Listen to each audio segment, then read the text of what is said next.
So that foot is in a lot of trouble. We don't know exactly what's happened, but we're just going to have to do the best we can.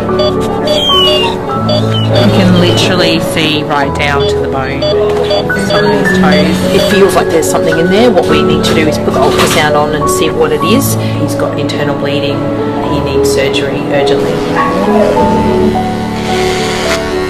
That spleen on ultrasound is huge. Just got to get in there, try not to rupture it when we get it out. If it falls down a certain way, it's just going to tear all those vessels, whether it's malignant tumour, benign tumour. I think another couple of days and he would have started to bleed out.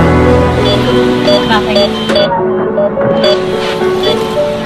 Is there any deep pain? Deep pain positive. So she's going to need spinal surgery.